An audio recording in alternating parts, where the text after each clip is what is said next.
तमाम देखने वालों को अस्सलाम वालेकुम और इस चैनल पर खुश आमदीद। आज का वीडियो लेक्चर ख़ास तौर पर क्लास 11 के उन तलबा के लिए बनाया गया है जो इस साल यानी 2024 में कराची बोर्ड के एग्ज़ाम्स दे रहे हैं। आज हम फ़िज़िक्स की न्यू बुक के मॉडल पेपर की तमाम MCQs को तफसील से सॉल्व करेंगे और इन MCQs के पीछे मौजूद कॉन्सेप्ट्स को सीखेंगे। तो आइए शुरुआत करते हैं अपने इस वीडियो लेक्चर का।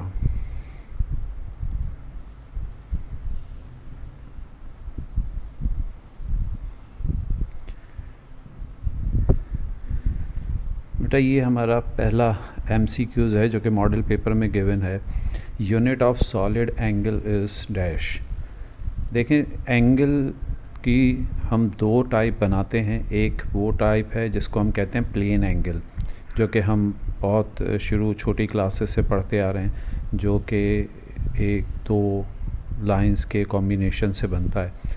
लेकिन अगर हम किसी स्फेरिकल सरफेस के पॉइंट ऑफ व्यू से एंगल को मेजर करें तो उस एंगल को कहा जाता है सॉलिड एंगल। और सॉलिड एंगल की जो यूनिट होती है वो हम इन ऑप्शंस में से तलाश कर सकते हैं। अच्छा, MCQs को सॉल्व करने का एक मेथड तो ये है कि हम उन तमाम ऑप्शंस को डिस्कार्ड करते जाएं जो कि हमारे मुताबिक आंसर में शामिल नहीं हो सकते। मसलन सॉलिड एंगल, अगर आप ऑप्शन ए देखें सेकंड, तो सेकंड तो हमें पता है कि ये टाइम की यूनिट होती है। किलोग्राम हम जानते हैं मास की यूनिट होती है। कैंडिला हमें पता है कि ये लुमिनस इंटेंसिटी या लाइट इंटेंसिटी की यूनिट होती है। तो इट मींस कि अगर हम ये तीन ऑप्शंस डिस्कार्ड करते हैं तो हमारे पास सी ऑप्शन बचता है जो कि स्टेरेडियन कहलाता है। तो सॉलिड एंगल किस तरह का होता है, ये इसका कॉन्सेप्ट देने के लिए एक फिगर, एक डायग्राम आपके सामने डिस्प्ले की गई है ताकि एक आइडिया आपको मिल जाए। तो हम इसकी डिटेल में तो नहीं जा रहे क्योंकि ये भी फ़िलहाल हमारा टॉपिक नहीं है, लेकिन इंशाल्लाह किसी नेक्स्ट वीडियो में हम इस पर बात करेंगे। तो इसका मतलब है कि हमारा राइट ऑप्शन जो है वह स्टेरेडियन है। आते हैं अब सेकंड MCQs की तरफ। सेकंड MCQs में हमें जो चीज़ गिवन है वो एक न्यूमेरिकल के तौर पे गिवन है, तो बाकायदा इसका एक सॉल्यूशन हम बनाएंगे तभी हम इसका आंसर करेक्टली दे पाते हैं। The velocity of a particle at an instant is 10 metre per second. यानी कहा जाता है कि एक ऑब्जेक्ट है, एक पार्टिकल है जिसकी इनिशियल वेलोसिटी हमें एक ख़ास पर्टिकुलर टाइम इंस्टेंट पर दी गई है, and after 5 second the velocity of particle is 20 metre per second. और कहा जाता है कि 5 सेकेंड गुजरने के बाद उसकी final velocity 20 metre per second हो जाती है। तब आपको जहन में ये रखना है कि यहाँ पर हमें दो वेलोसिटीज़ गिवन है। यकीनन उसमें जो पहली वेलोसिटी है वो इनिशियल वेलोसिटी होगी और जो सेकंड वेलोसिटी है वो यकीनन फाइनल वेलोसिटी होगी। अब हमसे रिक्वायर्ड क्या है, तो कहता है the velocity 3 second before the initial instant. यानी जिसको हम इनिशियल वेलोसिटी 10 मीटर पर सेकंड कह रहे हैं उससे 3 सेकंड पहले की हमें वेलोसिटी फाइंड करनी है। तो अब ये जहन में रखिएगा कि अगर हम किसी लीनियर मोशन को डिस्कस कर रहे हों तो लीनियर मोशन में अगर हमें उसकी कंप्लीट इन्फॉर्मेशन चाहिए तो उसके लिए एक्सेलरेशन का पता होना बहुत ज़रूरी है।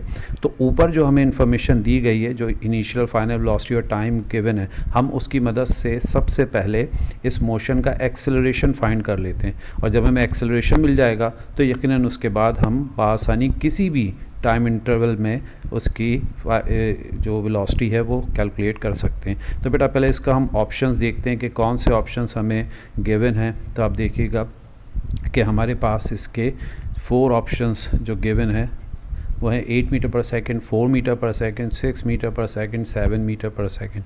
अब ये तमाम ऑप्शंस को हम डायरेक्टली नहीं बता सकते, इसके लिए कैलकुलेशन करना पड़ेगी।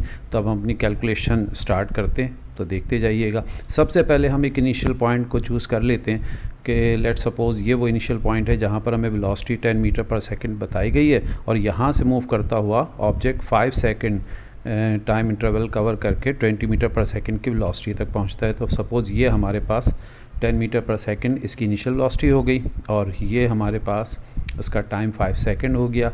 और ये उसकी फाइनल वेलोसिटी 20 मीटर पर सेकंड हो गई। तो अब हमने इसका एक्सेलरेशन फाइंड करना है। तो एक्सेलरेशन फाइंड करने के लिए हम यूज़ कर सकते हैं थर्ड इक्वेशन ऑफ मोशन। तो आप देखिए फर्स्ट इक्वेशन ऑफ मोशन और फर्स्ट इक्वेशन ऑफ मोशन हमें पता है v f equals to v i plus a t होती है। तो हम इसमें अगर वैल्यूज़ पुट करते जाएँ, वी एफ की जगह 20 लिख दें, वी आई की जगह 10 लिख दें और 5 टाइम की जगह पुट कर दें, तो हमें इसका एक्सेलरेशन मिल सकता है। तो ये थोड़ी सी सिंपल सी कैलकुलेशन है, अगर हम इसको कर लें तो हमारा जो रिज़ल्ट है वो बनता है 2 मीटर पर सेकंड स्क्वायर।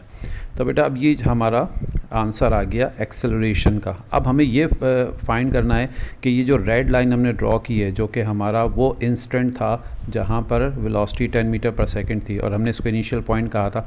लेकिन अगर हम इससे बैकवर्ड जाते हैं तो बैकवर्ड जाने का मतलब है कि हमें एक और पॉइंट मिलेगा, ये एक और सेकंड रेड लाइन आ गई।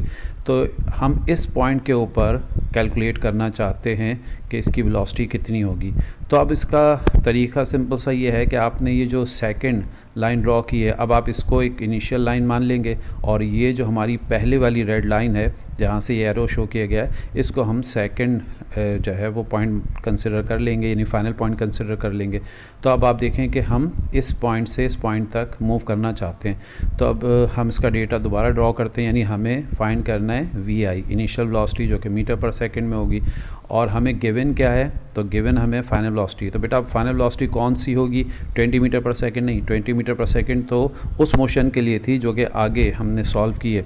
अब हम आ रहे हैं बैकवर्ड, तो इसका मतलब है कि जिस पॉइंट को हमने फर्स्ट मोशन में इनिशियल कहा था, अब वही हमारा फाइनल पॉइंट बन जाएगा। तो फाइनल वेलोसिटी को हम 10 मीटर पर सेकंड के तौर पर ले सकते हैं। तो ये हमारी फाइनल वेलोसिटी 10 मीटर पर सेकंड है। टाइम हमें बताया गया है कि हमें कितने पीछे कैलकुलेट करना है वेलोसिटी को, तो 3 सेकंड है। अब हम एक दफ़ा फिर वही first equation of motion use करते हैं और उसकी मदद से इनिशियल वेलोसिटी कैलकुलेट कर सकते हैं। तो देखें ये हमारी फर्स्ट इक्वेशन ऑफ मोशन है। वी एफ की जगह अब हम 10 पुट करेंगे, वी आई हमें कैलकुलेट करना है और टाइम इस दफ़ा 3 सेकंड हम रख सकते हैं। तब ये 3 से 2 को मल्टीप्लाई करेंगे 6 हो जाएगा, 6 को दूसरी तरफ शिफ्ट करेंगे तो ये हमारा माइनस के अंदर 10 - 6 हो जाएगा और वी आई का जो रिज़ल्ट होगा वो 4 मीटर पर सेकंड आ जाएगा। तो बेटा इस तरह से हमने ये फाइंड कर लिया कि 3 सेकंड बिफोर इसकी वेलोसिटी कितनी होगी। तो हमारा राइट आंसर है वो ऑप्शन बी में है, यानी 4 मीटर पर सेकंड। तो ये कैलकुलेशन आपने जहन में रखनी है। ज़रूर नहीं कि आप एग्ज़ाम में ये पूरी कैलकुलेशन शो करें, आपको सिर्फ और सिर्फ सिंपल ये रफ़ के अंदर कैलकुलेशन करके अपना आंसर जो है वो सिलेक्ट करना होगा। हो सकता है कि इससे कोई सिमिलर MCQs आ जाए जिसमें से वैल्यूज़ को चेंज किया गया हो, लेकिन मेथड इसी तरह से होगा। तो बेटा याद रखिएगा कि हमें एक्सेलरेशन सबसे पहले कैलकुलेट करना है गिवन इन्फॉर्मेशन से, उसके बाद फिर हम बाकी तमाम चीज़ें कैलकुलेट कर सकते। अब हम तीसरी जो MCQs है उस पर चलते हैं। थर्ड MCQs में क्या चीज़ हमें गिवन है, देखिए क्वेश्चन इसका MCQs नंबर 3 है कि if momentum is increased by 20% then kinetic energy increases by dash. बेटा अब ये जो क्वेश्चन या जो भी इसकी MCQs है, इसके अंदर आपको ये ख्याल रखना है कि जब परसेंटेज वाला कोई MCQs आ जाए तो उसको एक कंप्लीट सोल्यूशन से ही हम समझ सकते हैं कि उसमें किस तरह से आंसर दिया जाएगा। हम इसका जो सोल्यूशन है वो अभी एक्सप्लेन करते हैं। आप पहले ही ऑप्शन देख लें कि इन्होंने जो ऑप्शन दिए हैं वो 44%, 55%, 66%, 77%। हम आते हैं इसके सोल्यूशन की तरफ कि 20% अगर मोमेंटम इंक्रीज़ हो जाए तो काइनेटिक एनर्जी में क्या फ़र्क पड़ता है। आपको ये बात जहन में रखनी है कि काइनेटिक एनर्जी का एक फार्मूला जो कि हम बहुत छोटी क्लासेस से पढ़ते आते हैं वो है 12mv², लेकिन एक और फार्मूला भी है जो लीनियर मोमेंटम की फॉर्म में होता है और वो फार्मूला है काइनेटिक एनर्जी का, kinetic energy equal to p²/2m। तो बेटा हम उसी से इसको सॉल्व करेंगे और देखते हैं कि कौन सा ऑप्शन जो है वो करेक्ट है। तो अब उसके लिए हम अपनी कैलकुलेशन स्टार्ट करते हैं। मान लेते हैं कि जो इनिशियल मोमेंटम है उसको हमने p से रिप्रेजेंट कर दिया। अच्छा, अब इसको सॉल्व करने के कई मेथड हैं। आप इसको इनिशियल मोमेंटम को 100 की फॉर्म में भी कंसिडर कर सकते हैं, 1 की फॉर्म में भी कंसिडर कर सकते हैं, ये आपकी अपनी चॉइस होती है। तो हम अपने तौर पर इसको इनिशियल मोमेंटम को p से रिप्रेजेंट करते हैं। अब इसके अंदर इंक्रीमेंट आया, इंक्रीमेंट कितना है 20%। अच्छा 20% किस चीज़ का 20%? तो यकीनन वो इनिशियल वैल्यू का 20% होता है। तो हम उसको इस तरह से रिप्रेजेंट करते हैं कि डेल्टा पी यानी चेंज इन मोमेंटम या इंक्रीमेंट इन मोमेंटम कितना है 20% of initial value. Initial value क्या है पी। अब 20% को हमेशा हम परसेंटेज से डिवीज़न में कन्वर्ट करके डेसिमल पॉइंट में ले आते हैं। तो अब देखिएगा 20% को हम इस तरह से डिवाइड कर सकते हैं 100 से, 20 डिवाइड बाई 100। और अगर 20 डिवाइड बाई 100 कर दें तो हमें ये पता चल जाएगा कि नंबर में ये जो इंक्रीमेंट है कितना है। यानी हमें इंक्रीमेंट गिवन था परसेंटेज की फॉर्म में, लेकिन हमने उसे कन्वर्ट कर लिया एक नंबर की फॉर्म में। तो अब नंबर हमारे पास जो आया वो है 0.2 पी। और याद रखिएगा पी क्या है, वो इनिशियल मोमेंटम है। अब इसकी मदद से हम कैलकुलेट कर सकते हैं फाइनल मोमेंटम, और इसी की मदद से हम कैलकुलेट कर सकते हैं चेंज इन काइनेटिक एनर्जी। तो अब देखिए फाइनल मोमेंटम क्या होगा, हमें अच्छी तरह पता है कि डेल्टा पी का मतलब है चेंज, और नॉर्मली जो चेंज होता है वो इक्वल होता है final value minus initial value. और अगर हम इनिशियल वैल्यू को दूसरी तरफ शिफ्ट कर दें जैसे कि इसमें दिखाया गया है, तो वो दूसरी तरफ जाके प्लस में आ जाएगा। तो इसका मतलब अगर इनिशियल वैल्यू में हम डेल्टा पी ऐड कर दें तो हमें फाइनल वैल्यू मिल जाएगी। तो पी एफ इक्वल होगा पी प्लस 0.2 पी। अब अगर हम इन दोनों टर्म्स को देखें तो ये असल में है 1p प्लस 0.2 p, और अगर 1 और 0.2 को ऐड कर लिया जाए तो ये बन जाता है 1.2 p। तो फाइनल मोमेंटम हमें मिल गया 1.2 p। तो आप देखें इनिशियल मोमेंटम p है और फाइनल मोमेंटम हमें मिल गया नंबर में, हमने उसको परसेंटेज से नंबर में कन्वर्ट कर लिया। ये जहन में रखिएगा कि MCQ ज़रूरी कि एज इट इज़ आ जाए। हो सकता है कि MCQs में 20% के बजाय 10% गिवन हो, 30% गिवन हो, जो भी गिवन होगा हमारा मेथड इसी तरह से होगा और इसी तरह से हम काइनेटिक एनर्जी का चेंज कैलकुलेट कर सकते हैं। तो फाइनल मोमेंटम मिल गया 1.2 p। अब हम चलते हैं चेंज इन काइनेटिक एनर्जी, या जिसको हम परसेंटेज के अंदर रिप्रेजेंट करना चाहते हैं। देखिए एक चीज़ है चेंज, तो चेंज का मतलब तो हम उसको नॉर्मली मैथमेटिकल फॉर्म में रिप्रेजेंट करते हैं डेल्टा से। लेकिन याद रखिएगा जब भी आप किसी चीज़ का रिज़ल्ट परसेंटेज में बनाना चाहते हो तो हमेशा चेंज को डिवाइड किया जाता है इनिशियल वैल्यू से। जिस क्वांटिटी की भी आप परसेंटेज फाइंड कर रहे हैं उसकी इनिशियल वैल्यू से उसे डिवाइड किया जाता है। हमें जो MCQs दी गई है उसके अंदर परसेंटेज में ही आंसर पूछा गया है। हमने फ़िलहाल परसेंटेज को कन्वर्ट कर लिया नंबर में, लेकिन फाइनली हमें इसे दोबारा वापस परसेंटेज के अंदर ही कन्वर्ट करके लिखना होगा। तो अब देखें कि काइनेटिक एनर्जी की जो परसेंटेज है उसको मैथमेटिकल फॉर्म में कैसे लिखा जाएगा। तो देखें इस तरह से हम उसको रिप्रेजेंट कर सकते हैं कि काइनेटिक एनर्जी में जो चेंज आएगा वो परसेंटेज में किसके इक्वल होगा, तो वो इक्वल होगा change in kinetic energy divided by initial value. हमेशा याद रखिएगा चेंज को उसकी इनिशियल वैल्यू से डिवाइड कर दिया जाता है तो वो परसेंटेज में कन्वर्ट हो जाती है, और मल्टीप्लाई बाय 100 इसलिए लगाया जाता है कि वो एक परसेंटेज के अंदर कन्वर्ट हो जाए। अब हमें सिर्फ करना ये है कि जो डेल्टा के ई है इसकी जगह वैल्यू पुट करना है। अब चेंज कैसे कैलकुलेट करते हैं, अभी हमने इससे पहले भी डिस्कस किया कि जी चेंज का मतलब है कि हम नॉर्मली फाइनल वैल्यू में से इनिशियल वैल्यू को माइनस करते हैं। तो ये जो डेल्टा के ई है अगर मैं चाहूँ तो इसकी जगह लिख सकता हूँ final kinetic energy minus initial kinetic energy. तो अगर मैं इस तरह से लिखना चाहूँ तो इसकी फॉर्म इस तरह कन्वर्ट होके ये बन जाएगी। तो ये हो गया के ई एफ यानी फाइनल काइनेटिक एनर्जी माइनस के ई आई इनिशियल काइनेटिक एनर्जी, और डिवाइड में परसेंटेज के लिए काइनेटिक एनर्जी मौजूद है। अब देखें ये जो काइनेटिक एनर्जी डिवाइड में लिखी है, डिनोमिनेटर में लिखी है, इसको हम दोनों के नीचे सेपरेट करके एलसीएम ब्रेक करके लिख सकते हैं। तो अगर हम इसको एलसीएम ब्रेक करके लिखें तो कुछ इस तरह से ये फॉर्म बन जाएगी। तो के ई इनिशियल फर्स्ट टर्म के नीचे भी आ जाएगा, के ई इनिशियल सेकंड टर्म के नीचे भी आ जाएगा। अब आप देखते हैं कि जो के ई इनिशियल है वो ऊपर नीचे सेकंड पार्ट के अंदर कैंसिल हो रहा है, उसको कैंसिल कर दें तो वहाँ पर बच जाएगा 1। तो देखें ये सिचुएशन आ जाएगी। तो के ई एफ डिवाइडेड बाय के ई आई माइनस 1। अब ये के ई एफ की जगह और के ई आई की जगह हमें इसकी वैल्यू पुट करना है। तो अभी मैंने आपसे डिस्कस किया कि हमें जो फार्मूला काइनेटिक एनर्जी का नॉर्मली मिलता है वो तो हाफ mv² है, लेकिन एक और फार्मूला है जो लीनियर मोमेंटम की फॉर्म में लिखा जाता है। तो वो फार्मूला ये है, कि काइनेटिक एनर्जी इक्वल होती है p²/2m। यहाँ पर p लीनियर मोमेंटम है और m उस ऑब्जेक्ट का मास है जिसके काइनेटिक एनर्जी का चेंज हम कैलकुलेट कर रहे हैं। तो बेटा याद रखिएगा, काइनेटिक एनर्जी की जगह हम ये फार्मूला पुट कर सकते हैं। तो ये फार्मूला फाइनल काइनेटिक एनर्जी की जगह भी पुट करेंगे, यही फार्मूला इनिशियल काइनेटिक एनर्जी की जगह भी पुट करेंगे। सिर्फ हमने ख्याल क्या रखना है कि जब हम फाइनल काइनेटिक एनर्जी की जगह ये फार्मूला पुट करें तो वहाँ pf लिखना होगा, और जहाँ इनिशियल काइनेटिक एनर्जी है वहाँ पर हमें इसकी जगह pi लिखना होगा। तो अब अगर हम ये फार्मूला यूज़ करते हुए ऊपर वाली इक्वेशन में पुट करते हैं तो ये सिचुएशन हमें मिलती है।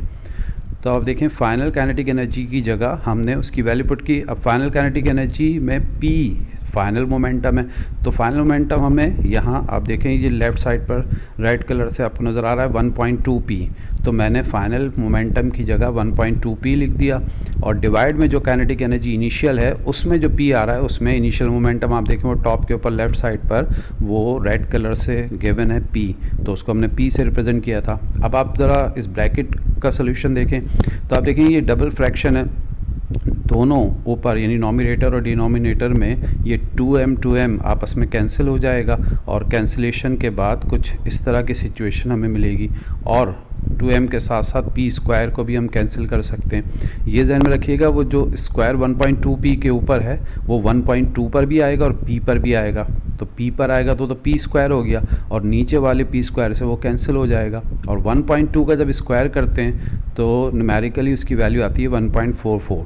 तो 1.2 का स्क्वायर 1.44 आ गया, और p²/2m से p²/2m कैंसिल हो गया, और -1 एज इट इज़ रहा।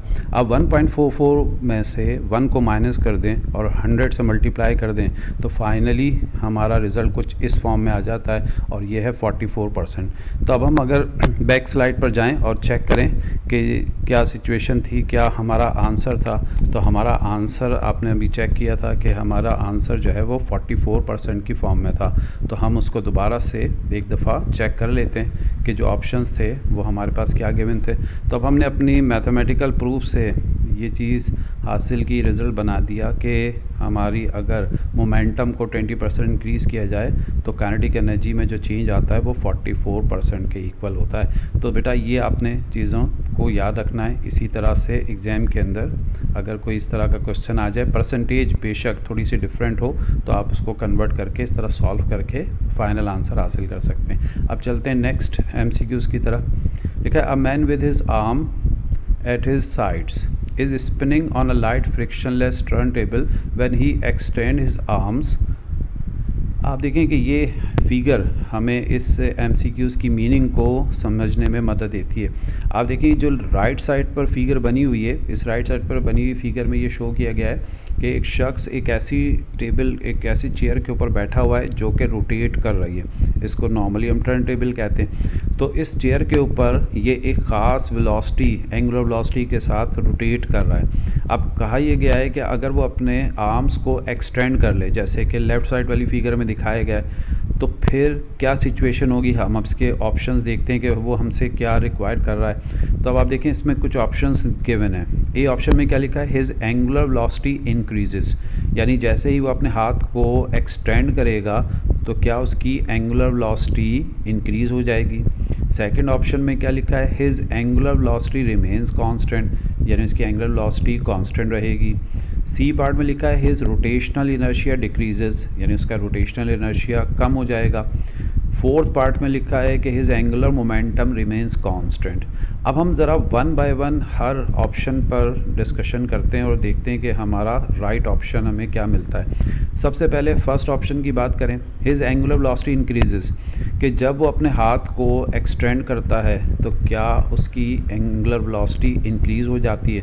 तो बेटा ध्यान में रखिएगा कि अगर हम इस फिगर को देखें तो ये फिगर हमें बताती है कि अगर वो अपने हाथ को एक्सटेंड करता है तो जो वेलोसिटी है वो बजाय इंक्रीज़ होने के डिक्रीज़ हो जाएगी, यानी उसकी जो मोशन है वो स्लो हो जाएगी। और स्लो होने की रीज़न ये है कि उसका मोमेंट ऑफ इनर्शिया इंक्रीज़ हो जाएगा। मोमेंट ऑफ इनर्शिया क्या होता है कि ये आप देखें एक स्ट्रेट लाइन उसके हेड से पास होती है, इसकी बॉडी से पास होती हुई स्ट्रेट नीचे जा रही है, इसको हम कहते हैं एक्सिस ऑफ रोटेशन। और एक्सिस रोटेशन से जो मास होता है वो जितना एक्सटेंड होता जाएगा, जितना दूर होता जाएगा, उसका मोमेंट ऑफ इनर्शिया जब वो अपने हाथ को एक्सटेंड करेगा। तो फर्स्ट ऑप्शन तो डिस्कार्ड होगा क्योंकि ये राइट आंसर नहीं हो सकता। बी पर आते हैं, his angular velocity remains constant. तभी हमने फर्स्ट में ही इसको डिस्कस कर लिया कि जब वो अपने हाथ को एक्सटेंड करेगा तो एंगुलर वेलोसिटी कांस्टेंट नहीं रह सकती, एंगुलर वेलोसिटी में लाजमन चेंज आएगा, और वो चेंज आएगा कि उसकी एंगुलर वेलोसिटी जो है वो डिक्रीज़ हो जाएगी। रोटेशनल इनर्शिया डिक्रीज़ होगा।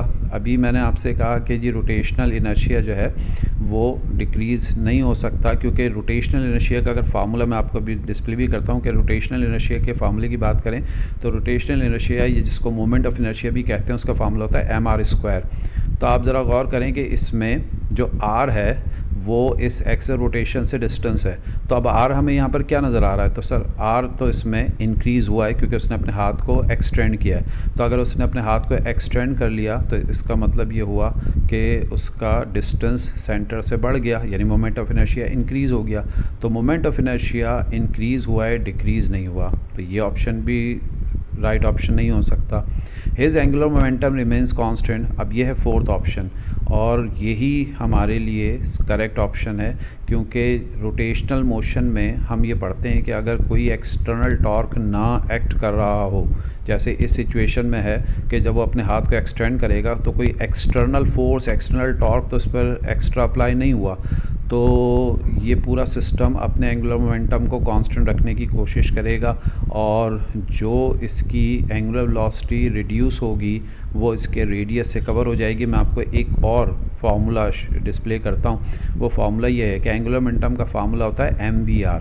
तो आप देखें ये जो mvr है इसमें v वेलोसिटी है, और अगर हम इसको एंगुलर फॉर्म में कन्वर्ट कर लें तो v equal to r omega होता है। तो हम इस फार्मूले को mr² ओमेगा की फॉर्म में भी देख सकते हैं। तो ये फार्मूला हमें बताता है कि जब उसकी एंगुलर वेलोसिटी डिक्रीज़ हुई है तो रीज़न क्या थी कि उसने अपने बॉडी को एक्सटेंड किया, नहीं उसका रेडियस बढ़ गया। तो रेडियस बढ़ने से उसकी जो एंगुलर वेलोसिटी है वो डिक्रीज़ हो गई, तो जो कमी वहाँ पर आई वो कमी उससे कवर हो जाती है। तो इसका मतलब ये हुआ कि ये एंगुलर मोमेंटम कांस्टेंट रहेगा, एंगुलर मोमेंटम के अंदर कोई चेंज हमें नहीं मिलता। तो ये राइट ऑप्शन हमारा होगा फोर्थ वन। तो एंगुलर मोमेंटम कांस्टेंट हमें मिलता है। अब चलते हैं नेक्स्ट MCQs की तरफ। अब नेक्स्ट MCQs जो है वो MCQs number 5। The absolute potential energy of an object depends on dash. Absolute potential energy किस चीज़ पर डिपेंड करती है? तो ये absolute potential energy means absolute gravitational potential energy. तो आप देखें कि ये हमने थ्योरी में भी पढ़ा और फार्मूले भी अगर आपके जहन में हो तो हमें ये अंदाज़ा है कि ग्रेविटेशनल पोटेंशियल एनर्जी, जो एब्सोल्यूट ग्रेविटेशनल पोटेंशियल एनर्जी इसको हम कह रहे हैं, वो डिपेंड करती है मास के ऊपर और हाइट के ऊपर। मैं आपको एक फ़िगर भी डिस्प्ले कर देता हूँ। इस फिगर के अंदर भी हम देख सकते हैं कि अर्थ के सेंटर से जो डिस्टेंस होता है उसके ऊपर absolute gravitational potential energy depend करती है, और ऑब्जेक्ट के मास पर भी डिपेंड करती है। तो इसमें जो हमारा राइट ऑप्शन है वो फर्स्ट ऑप्शन है। और वैसे भी अगर आप सोचें कि लास्ट के जो दो ऑप्शन हैं C और D, वो तो किसी सूरत नहीं हो सकते क्योंकि इसमें टेम्परेचर का जिक्र किया गया है। ग्रेविटेशनल पोटेंशियल एनर्जी का ताल्लुक टेम्परेचर से किसी सूरत नहीं होता। तो इसका मतलब ये हुआ कि ना ऑप्शन C करेक्ट है ना ऑप्शन D करेक्ट है। अब सिर्फ ऊपर वाले दो ऑप्शन बचते थे A और B।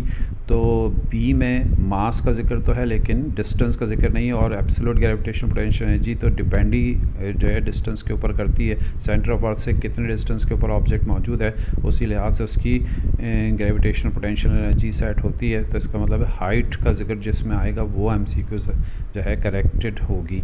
तो हमारा A ऑप्शन इसमें करेक्ट है। चलते हैं हम नेक्स्ट MCQs की तरफ। सिक्स्थ MCQs है, one piston in hydraulic lift has an area that is twice the area of the other. यानी एक ऐसा हमारे पास हाइड्रोलिक लिफ्ट है जिसमें दो पिस्टन लगे हुए हैं, इसमें से एक पिस्टन जो है उसका एरिया दूसरे पिस्टन के मुकाबले में डबल है। फिर कहता है when the pressure at the smaller piston is increase by delta P, the pressure at the larger piston तो अगर हम स्मॉलर पिस्टन पे जो प्रेशर अप्लाई हो रहा है उसके अंदर एक चेंज प्रोड्यूस करें डेल्टा पी, तो बताइए लार्जर पिस्टन पे उसका इफ़ेक्ट क्या होगा, उसका जो प्रेशर है उसमें क्या चेंज आएगा। अब हमारे पास ये ऑप्शंस हैं। अच्छा, इस तरह की जो एमसीक्यूज़ होती हैं थोड़ी टेक्निकल टाइप की होती हैं और कंफ्यूज करने वाली होती हैं। तो आपने दो बातें याद रखनी है कि अगर इस तरह हाइड्रोलिक सिस्टम या हाइड्रोलिक लिफ्ट की कोई एमसीक्यूज़ आती है और उसके अंदर हमारे पास दो तरह की एमसीक्यूज़ बन सकती हैं, एक प्रेशर से रिलेटेड और एक फोर्स से रिलेटेड। अगर प्रेशर से रिलेटेड है तो हमने एक लॉ इस चैप्टर 6 के अंदर पढ़ा था जो कि पास्कल लॉ कहलाता है, और पास्कल लॉ क्लियरली कहता है कि अगर किसी सिस्टम के ऊपर एक्स्ट्रा प्रेशर अप्लाई किया जाए या उसके अंदर कोई प्रेशर का चेंज लाया जाए तो जो लिक्विड उसके अंदर या जो फ्लूइड इसके अंदर मौजूद होता है वो सिस्टम को हर पॉइंट पर वही प्रेशर चेंज ट्रांसफ़र करता है। तो अगर ये प्रेशर की फॉर्म में है तो सेम प्रेशर डिफरेंस जो है वो हर पॉइंट पे फील होगा, बेशक एरिया छोटा हो, बेशक एरिया डबल हो, जितना भी चेंज हो एरिया के अंदर उससे इसका कोई ताल्लुक़ नहीं है। प्रेशर जो है वो इक्वली ट्रांसफ़र होता है, इक्वली ट्रांसमिट होता है। हाँ, अगर ये फोर्स की बात होती है तो यकीनन उसमें एरिया जो है बहुत इम्पॉर्टेंट रोल प्ले करता है। मैं आपको एक फ़िगर दिखाता हूँ। इस फिगर के अंदर क्लियरली नज़र आ रहा है कि जो स्मॉलर पिस्टन है उसके ऊपर एक चेंज प्रेशर का अप्लाई किया गया डेल्टा पी, और वो सेम प्रेशर डिफरेंस जो है वो हमें लार्जर पिस्टन पर भी फील होता है। और ये एक लॉ जो हम जानते हैं पास्कल लॉ से रिलेटेड है। और अगर ये एमसीक्यू जो है वो आ जाए किसी फोर्स की फॉर्म में तो फिर हम उसको फोर्स के लिहाज से चेक कर सकते हैं। लेकिन फ़िलहाल ये जहन में रखिएगा कि प्रेशर में कोई चेंज नहीं होता, यानी जो प्रेशर चेंज आपको स्मॉलर पिस्टन पे मिलेगा वही प्रेशर चेंज आपको मिलेगा लार्जर पिस्टन पे। तो इसका मतलब है कि इसका जो बी ऑप्शन है वो करेक्टेड है। तो इससे कंफ्यूज मत होइएगा कि एरिया डबल है तो शायद प्रेशर भी डबल हो जाएगा। प्रेशर में फ़र्क नहीं होता, वो असल में फ़ोर्स डबल हो जाती है। तो मैं अभी आपको उसका एक फार्मूला भी डिस्प्ले कर देता हूँ। ये है वो फार्मूला जो अगर ये एमसीक्यूज़ फोर्स की फॉर्म में बनाई जाए तो फिर आपने ख्याल रखना है कि जो लार्जर पिस्टन होगा उसके ऊपर फोर्स भी लार्जर हो जाएगी। और कितनी लार्जर हो जाएगी वो डिपेंड करता है कि दोनों एरियाज़ में कितना रिलेशन है। जैसे इस एमसीक्यूज़ के अंदर बताया गया है कि दोनों एरियाज़ में जो डिफरेंस है वो ट्वाइस का है, यानी एक स्मॉलर एरिया जो लार्जर एरिया है वो लार्जर एरिया स्मॉलर एरिया से डबल है। तो ये जो रेशो है A2/A1 ये 2 के बराबर है। तो उससे जो सेकंड पिस्टन है उसके ऊपर फोर्स भी डबल हो जाएगी। तो ये बहुत ख्याल रखिएगा। अगर प्रेशर की फॉर्म में आए तो प्रेशर सेम, आप सेम को जो है वो सिलेक्ट करेंगे। और अगर जो आपके पास फोर्स की फॉर्म में ये एमसीक्यूज़ पूछी जाए तो फोर्स है वो डबल या जितना भी उसका एरिया का रेशो आएगा उसके हिसाब से इंक्रीज़ हो जाएगी। ठीक है, चलते हैं अब नेक्स्ट एमसीक्यूज़ की तरफ। हमारी नेक्स्ट एमसीक्यूज़ है a sky diver falls through the air with terminal velocity. देखें, इसमें सबसे इम्पॉर्टेंट वर्ड ये टर्मिनल वेलोसिटी है। तो हमें ये आइडिया होना चाहिए कि व्हाट इज़ टर्मिनल वेलोसिटी। जहन में रखिएगा कि जब भी कोई चीज़ किसी फ्लूइड में डाउनवर्ड मूव करती है तो डाउनवर्ड मूव करते हुए उसमें एक वेलोसिटी, एक एक्सेलरेशन पाया जाता है। तो अगर हम किसी बॉल को किसी लिक्विड के अंदर ड्रॉप कर दें तो शुरू में हम देखेंगे कि वो बॉल या स्फीयर बहुत तेज़ी से डाउनवर्ड जाएगा, लेकिन आहिस्ता आहिस्ता उसकी स्पीड कम होना शुरू हो जाएगी। क्योंकि जो फ्लूइड है उसकी एक फ़ोर्स जो ड्रैग फोर्स कहलाती है वो उस पर एक्ट करती है, विस्कस फोर्स उस पर एक्ट करती है। और फाइनली क्या होता है कि जब वो फोर्स उसके वेट को बैलेंस कर लेती है तो फिर उस ऑब्जेक्ट की वेलोसिटी उस पॉइंट के ऊपर जो भी हो वो कांस्टेंट हो जाती है और उसी वेलोसिटी को हम टर्मिनल वेलोसिटी कहते हैं। तो अब इसमें क्लियरली लिखा हुआ है कि एक डाइवर है जो कि स्काई से डाइव करता है और उसकी ऊपर जो फोर्सेस हैं वो बैलेंस हो गई। हमें कैसे अंदाज़ा होता है फोर्सेस बैलेंस हो गई? इस टर्मिनल वेलोसिटी की वर्ड की वजह से। तो ये टर्मिनल वेलोसिटी हमें क्लियरली बता रहा है कि उस पर फोर्सेस जो है वो बैलेंस हो गई। तो अब कहता है the force of air resistance on him is.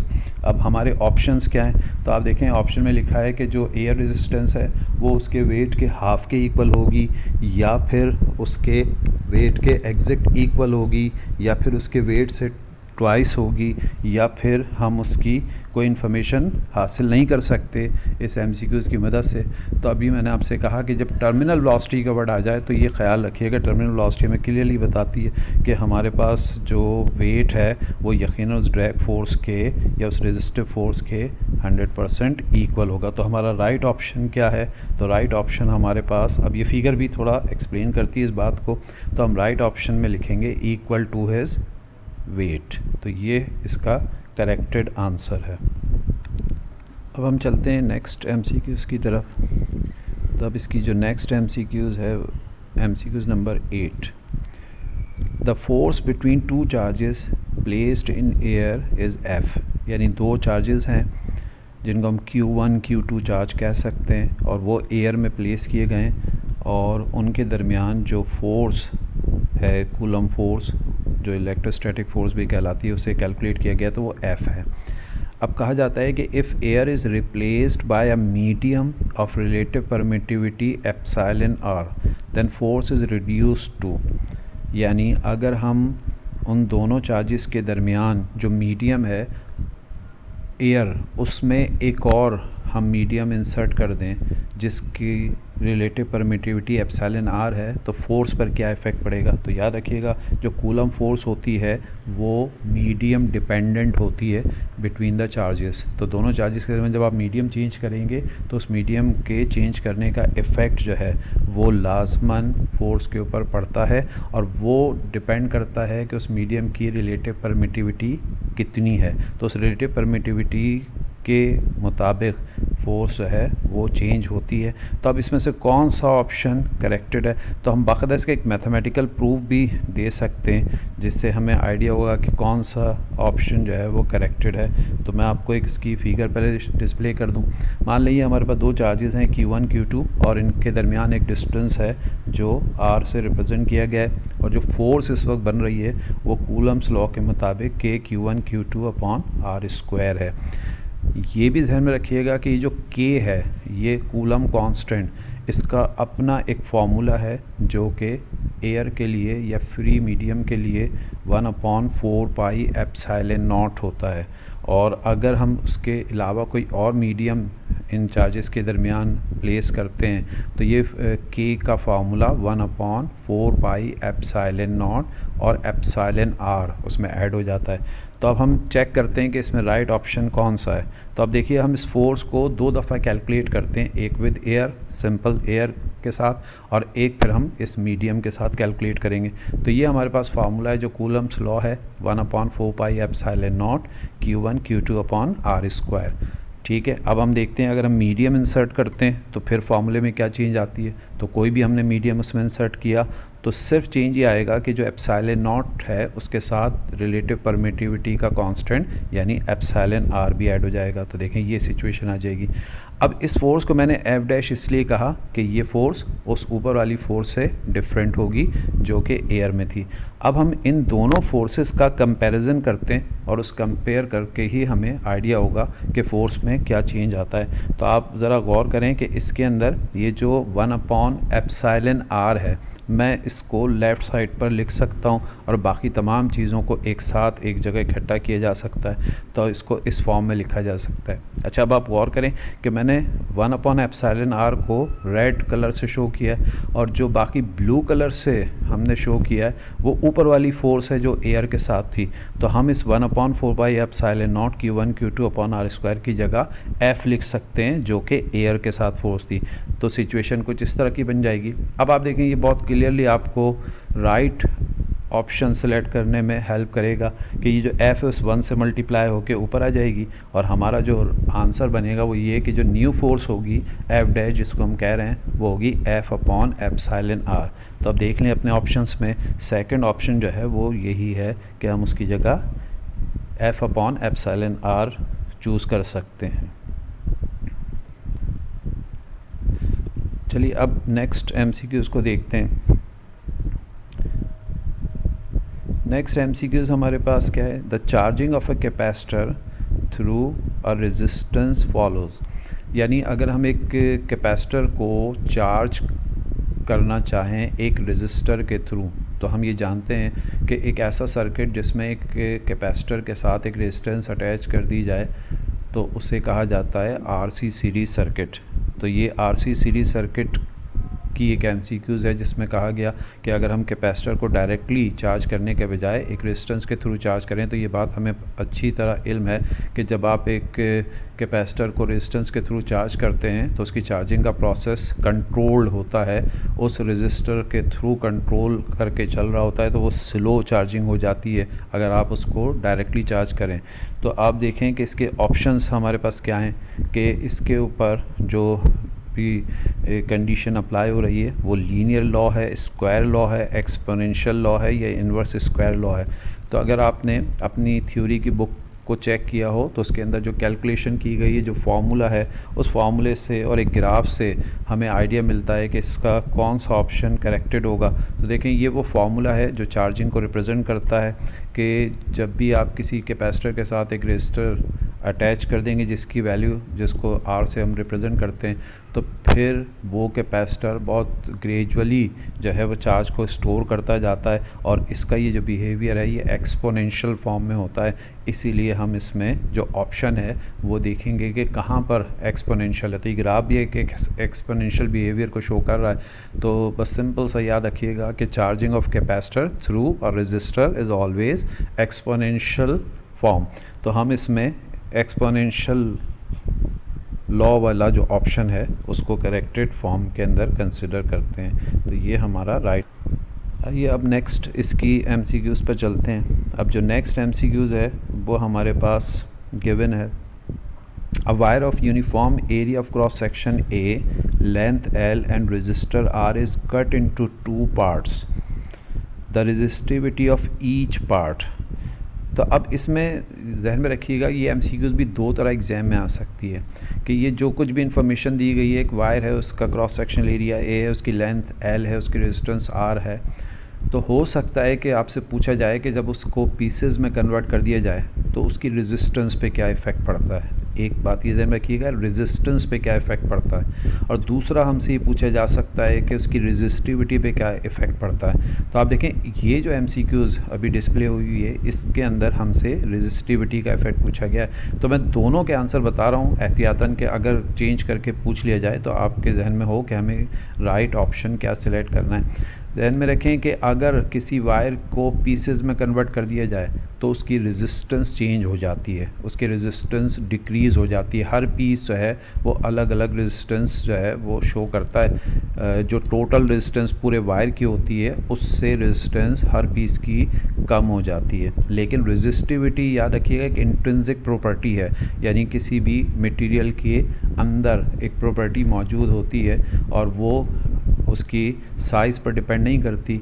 तो इसका मतलब ये है कि ये जो हमारे पास एमसीक्यूज़ गिवन है इसमें हमसे रेजिस्टेंस नहीं बल्कि रेजिस्टिविटी के बारे में पूछा गया है, और रेजिस्टिविटी आप उसको कितने भी पीसेस में कन्वर्ट कर लें वो सेम रहती है। ये बिल्कुल ऐसा ही है कि जैसे किसी मटेरियल की डेंसिटी होती है, तो याद रखिएगा डेंसिटी चाहे आप एक स्मॉल पीस की कैलकुलेट करें, किसी ऑब्जेक्ट के हाफ पीस की कैलकुलेट करें या उसके फुल ऑब्जेक्ट की डेंसिटी कैलकुलेट करें, वो सेम रहती है, वो इंट्रिंसिक प्रॉपर्टी है जब तक कि उसके अंदर कोई और चीज़ मिक्स ना कर दी जाए।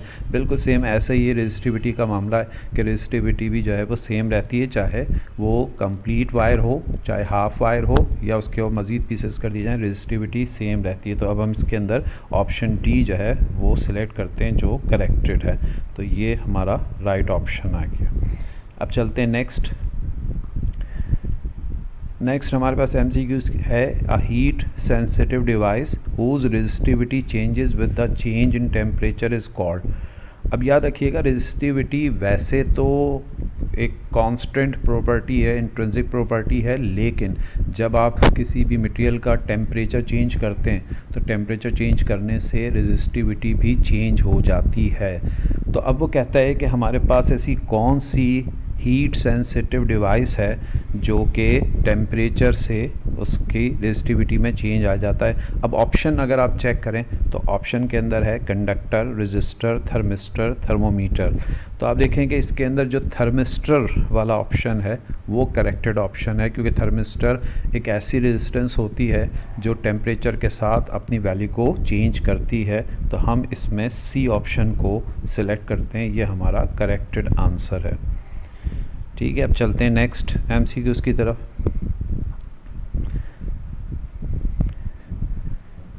अब ये जो एमसीक्यूज़ है ये भी थोड़ी टेक्निकल टाइप की है, ज़रा इसको गौर सुनिएगा।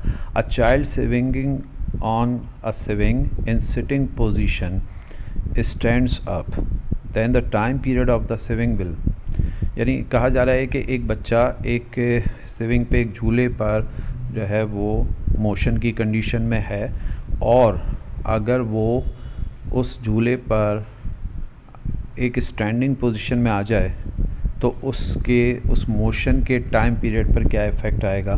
तो आप देखें इसके ऑप्शन ये हैं, इंक्रीज़ होगा, डिक्रीज़ होगा, सेम रहेगा, या जो चाइल्ड है या जो बच्चा है अगर वो उसकी हाइट ज़्यादा है तो उससे इंक्रीज़ हो जाएगा, और अगर चाइल्ड की हाइट जो है वो कम हो तो उससे जो है वो डिक्रीज़ हो जाएगा। तो हमें ये चेक करना पड़ता है कि इसमें से कौन सा आंसर जो है वो करेक्टेड है।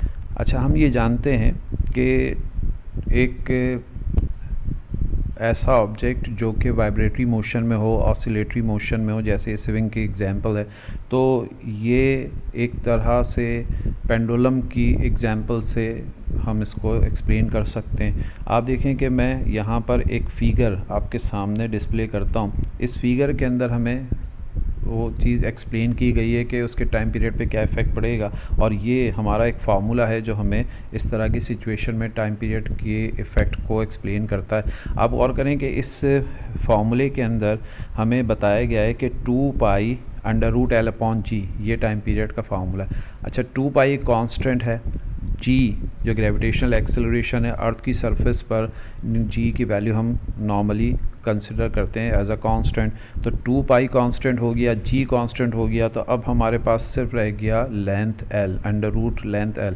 तो इट मींस कि जो टाइम पीरियड है वो लेंथ के अंडर रूट के डायरेक्टली प्रोपोर्शनल है। यानी अगर लेंथ इंक्रीज़ हो जाएगी सिस्टम की तो टाइम पीरियड इंक्रीज़ हो जाएगा, और अगर लेंथ कम हो जाएगी तो टाइम पीरियड भी डिक्रीज़ हो जाएगा। आप ज़रा इस फिगर को गौर से देखें तो इस फिगर में बताया गया है कि जब तक बच्चा बैठा हुआ है तो उसका जो सेंटर ऑफ ग्रेविटी है वो लोएस्ट पॉइंट पर होता है, यानी उसकी लेंथ ज़्यादा होती है। लेकिन जब वो स्टैंड अप हो जाता है तो स्टैंड अप होने का मतलब है कि उसका जो सेंटर ऑफ ग्रेविटी है वो अपने ओरिजिनल पॉइंट से हाई हो जाता है, और अगर उसका सेंटर ऑफ ग्रेविटी अपने ओरिजिनल पॉइंट से हाई हो जाता है तो इसका मतलब है कि उसकी लेंथ रिड्यूस हो जाती है। तो अब इस एमसीक्यूज़ का आंसर देना बहुत इजी है कि अगर बच्चा जो अपनी पोजीशन, उसकी इनिशियल पोजीशन थी, उससे सिटिंग पोजीशन से वो स्टैंड अप पोजीशन पर जाता है, तो क्योंकि उसकी लेंथ कम हो गई इसलिए उसका टाइम पीरियड डिक्रीज़ हो जाएगा। तो इसमें जो राइट ऑप्शन है वो हमारे पास होगा डिक्रीज़ का, तो उसका टाइम पीरियड डिक्रीज़ हो जाएगा। ठीक है, चलते हैं अब नेक्स्ट इसकी एमसीक्यूज़ की तरफ।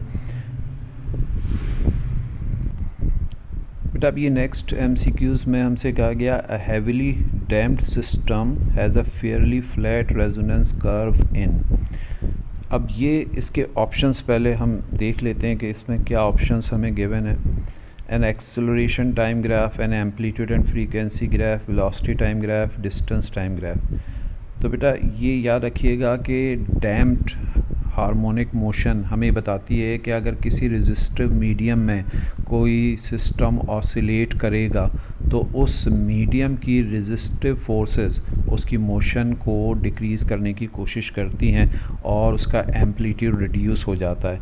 तो अगर हम इस तमाम ऑप्शंस को देखें तो जो सेकंड ऑप्शन है उसके अंदर ये बात बताई गई है कि उसकी फ्रीक्वेंसी पर भी इफ़ेक्ट पड़ता है और उसका एम्पलीट्यूड भी चेंज हो जाता है। तो हमारा अगर हम अपनी बुक को देखें तो उस बुक के अंदर भी एक ग्राफ हमें शो किया गया है, वो ग्राफ इस तरह से रिप्रेजेंट किया गया है। आप देखें इसके अंदर जो सबसे हाईएस्ट जो हमें नज़र आ रहा है इसमें शो किया गया है कि जो एम्पलीट्यूड है वो रेजोनेंस के करीब आने पर उस बहुत ज़्यादा उसका इंक्रीज़ हो जाता है, और जब हम सबसे लोएस्ट वाली जो कर्व है उसको चेक करते हैं तो अंदाज़ा होता है कि वो डैम्प बहुत ज़्यादा डैम्पिंग कंडीशन की कर्व है। तो जब भी डैम्प फोर्सेस एक्ट करेंगी तो उसका एम्पलीट्यूड और फ्रीक्वेंसी जो है वो रिड्यूस हो जाएगी।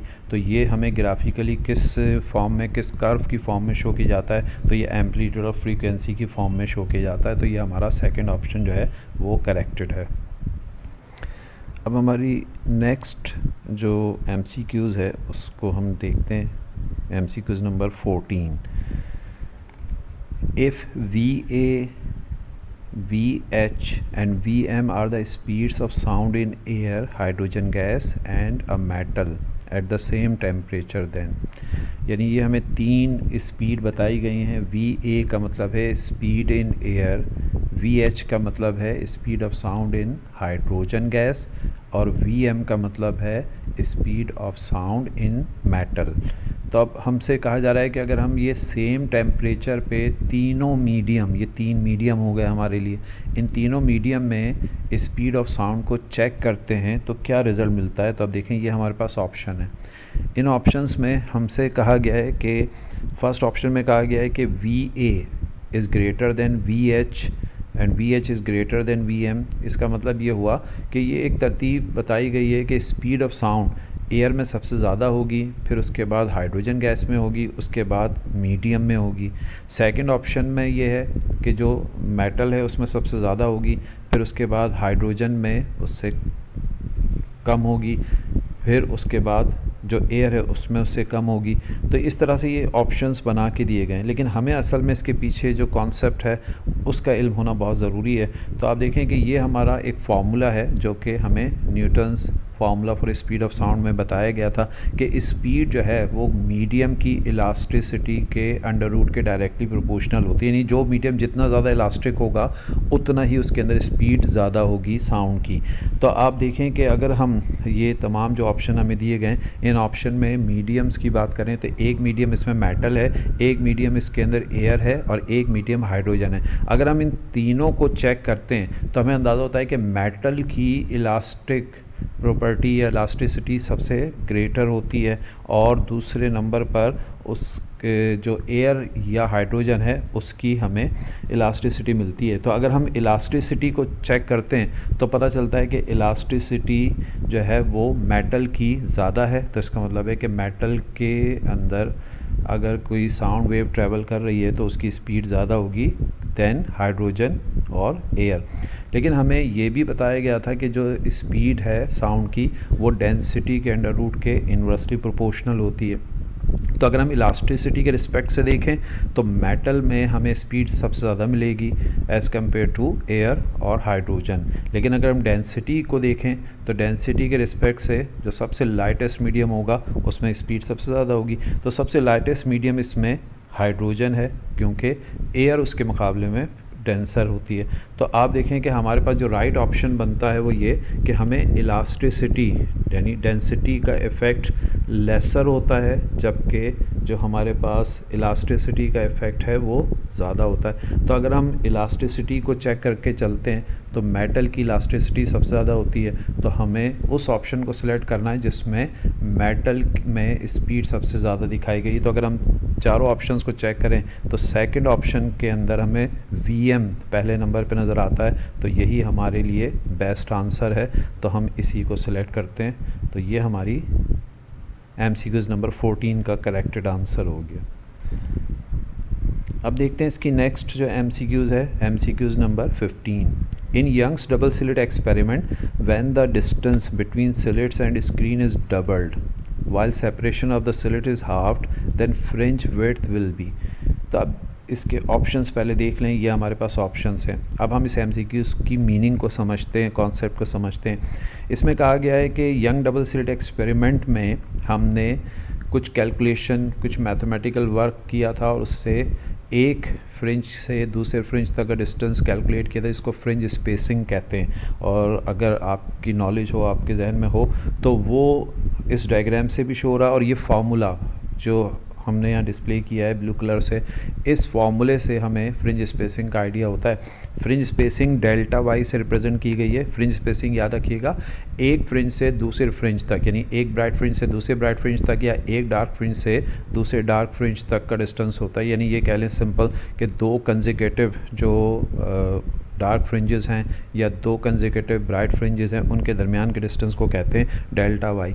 अब ये फार्मूला में सिखाता है कि डेल्टा वाई डिपेंड करता है 3 फैक्टर्स के ऊपर, यानी वेवलेंथ ऑफ लाइट पर, और एल जो है वो डिस्टेंस, स्क्रीन डिस्टेंस कहलाता है, और डी जो है वो स्लिट सेपरेशन कहलाता है। तो अब हमें इन तीनों फैक्टर्स में से देखना है कि कौन से फैक्टर को एमसीक्यूज़ में कहा गया है कि चेंज हुआ है। वेवलेंथ ऑफ लाइट के बारे में तो कोई इसमें नहीं कहा गया कि वेवलेंथ ऑफ लाइट को हमने चेंज किया, तो वेवलेंथ ऑफ लाइट तो कांस्टेंट हो गई, तो उसको तो रहने दें। अब उन्होंने कहा है कि हमने स्क्रीन डिस्टेंस यानी एल को डबल कर दिया, तो हम थोड़ा मैथमेटिकल कैलकुलेशन करके देखते हैं कि इसका राइट आंसर हमें क्या मिलेगा। तो हम इस L को 2L कर देते हैं, जबकि जो स्लिट सेपरेशन D है उसको कहा गया है कि वो हाफ़ हो जाएगी, तो उसको हाफ़ कर देते हैं। तो देखें ये सिचुएशन बनती है कि L की जगह हमने 2L लिख दिया, डबल कर दिया, और जो D था उसको हाफ D कर दिया। अब आप ज़रा गौर करें तो सिचुएशन ये बनती है कि ये जो हाफ डी है, इसमें जो डिनोमिनेटर में 2 है ये ऊपर जाके मल्टीप्लाई की फॉर्म में आ जाएगा, तो इसको हम शिफ्ट करके ऊपर 2 मल्टीप्लाई की फॉर्म में लिख सकते हैं। और जब ये 2 इससे मल्टीप्लाई होगा तो ये 2 2 ज़ा 4 बन जाएगा। और आप देखें कि मैंने ब्लू कलर से बाकी चीज़ों को लैम्डा एल अपॉन डी को रिप्रेजेंट किया, और ये जो लैम्डा एल अपॉन डी है जो ब्लू कलर से शो हो रहा है, अगर आप बिल्कुल फर्स्ट लाइन देखें जहाँ से हमने कैलकुलेशन स्टार्ट की है, तो ये डेल्टा वाई को रिप्रेजेंट करता है। तो अब लगता ये है कि डेल्टा वाई 2 हो गए, एक वो डेल्टा वाई है जो ओरिजिनल फॉर्म में था, और एक डेल्टा वाई जिसको हमने डेल्टा वाई डैश से रिप्रेजेंट किया, ये वो है जो हमसे पूछा गया है कि अगर हम ये चेंजेस कर दें तो फिर फ्रिंज स्पेसिंग में क्या डिफरेंस आएगा। तो फ्रिंज स्पेसिंग जो है वो इक्वल हो जाएगी 4 times of initial fringe spacing. तो अब हम इसमें जो ऑप्शन सेलेक्ट करते हैं वो 4 टाइम्स का, यानी ए ऑप्शन जो है वो हमारा करेक्टेड है। तो ये कैलकुलेशन इसका एक तरह का प्रूफ भी है। तो आप इससे चेक कर सकते हैं कि अगर हमें कोई इस तरह की एमसीक्यूज़ दी जाती है तो मैथमेटिकली भी उसको वेरीफाई कर सकते हैं। ठीक है बेटा, चलते हैं हम नेक्स्ट एमसीक्यूज़ की तरफ। नेक्स्ट एमसीक्यूज़ क्या है? A hill separates a television transmitter from a house. The transmitter cannot be seen from the house, but still the TV in the house has good reception. What wave phenomena make it possible? तो बेटा अब देखें, इसके पहले options देख लें, फिर उसके बाद मैं आपको एक फ़िगर से समझाता हूँ कि इस एमसीक्यूज़ में हमसे क्या चीज़ पूछी गई है। आप इस फिगर को गौर से देखें तो इसमें ये दिखाया गया है कि एक पहाड़ी है जिसके एक तरफ रेडियो स्टेशन है जो कि ब्रॉडकास्ट करता है अपनी ट्रांसमिशन को, और दूसरी तरफ वो घर मौजूद है जहाँ पर कि उसे रिसीव किया जा रहा है। तो अब नॉर्मली क्या होता है कि जब वेव्स ट्रैवल करती हुई जाती हैं तो वो स्ट्रेट लाइन पे ट्रैवल करती हैं, लेकिन रास्ते में अगर कोई रुकावट आ जाए, कोई ऑब्स्टेकल आ जाए, तो फिर वो ब्लॉक हो जाती हैं। लेकिन जो रेडियो वेव्स होती हैं वो बहुत ज़्यादा बड़ी वेवलेंथ की होती हैं, और हमें ये पता है कि एक प्रोसेस है जिसका नाम है डायफ्रैक्शन। डायफ्रैक्शन प्रोसेस में क्या होता है कि जब वेव किसी ऑब्स्टेकल से हिट करती है या ऑब्स्टेकल से जाकर टकराती है, तो अगर वो ऑब्स्टेकल के का जो साइज़ है वो कंपेरेबल हो वेवलेंथ ऑफ द रेडिएशन, तो वो रेडिएशन बैंड हो जाती है, इसको हम कहते हैं डायफ्रैक्शन। तो आप देखें कि ये जो रेडियो वेव्स होती हैं ये लार्जर वेवलेंथ की वेव्स हैं, और जब ये किसी पहाड़ी से टकराती हैं तो उसके कॉर्नर से ये ईज़िली बैंड हो जाती हैं, और इस तरह से वो घर जो कि इस रेडियो स्टेशन को नहीं देख सकता, वहाँ के लोग इसको नहीं देख पाते, लेकिन उसके बावजूद भी जो रेडियो वेव्स हैं वो बैंड होकर डायफ्रैक्ट होके उस घर तक पहुंच जाती हैं, और रेडियो जो वेव्स है वो वहाँ पर रिसीव होती हैं उसके रिसीवर के अंदर। तो इसमें जो सही आंसर है वो डायफ्रैक्शन ऑफ वेव का ऑप्शन है। ठीक है, अब हम चलते हैं इसकी लास्ट एमसीक्यूज़ की तरफ। लास्ट एमसीक्यूज़ ये the process of superimposing signal frequency on carrier wave is known as. तो आप देखें कि अगर किसी भी हमारे पास कोई वेव, तो बेटा इसमें वेव को सुपर इम्पोज करवाना है एक कैरियर वेव के ऊपर, तो ये एक बहुत मशहूर सा एक मेथड है कि हम अगर किसी साउंड वेव को बहुत ज़्यादा हाई स्पीड से ट्रांसफ़र करना चाहें तो हम नॉर्मली उसको रेडियो वेव्स के साथ मिक्स करके जो है वो एक पॉइंट से दूसरे पॉइंट तक ट्रांसफ़र कर सकते हैं, और इस मेथड को कहते हैं मॉड्यूलेशन। तो ये एमसीक्यूज़ बस एक तरह से याद रखने वाली ये है, तो ये आपने जहन में रखनी है कि मॉड्यूलेशन जो है वो हमारा राइट आंसर है। इसमें ये एक फ़िगर है जो कि मॉड्यूलेशन को शो करती है कि किस तरह से एक सिग्नल वेव को एक कैरियर वेव पर सुपर इम्पोज करके उसको ट्रांसफ़र किया जा सकता है इजीली एक पॉइंट से दूसरे पॉइंट तक बहुत ज़्यादा हाई स्पीड के साथ। तो मॉड्यूलेशन इसका करेक्ट ऑप्शन है। ठीक है बेटा, अब ये हमारी MCQs कंप्लीट हो गई। उम्मीद है कि आप बहुत सारी चीज़ों को इसमें समझ पाएंगे, और अगर किसी किस्म की कोई कन्फ्यूजन हो तो आप मुझे मैसेज कर सकते हैं, आप कमेंट्स के अंदर चीज़ों को क्लेरिफाई कर सकते हैं। इंशाल्लाह अब जो नेक्स्ट हमारी वीडियो होगी वो इस मॉडल पेपर से रिलेटेड जो न्यूमेरिकल्स हैं उससे रिलेटेड होगी।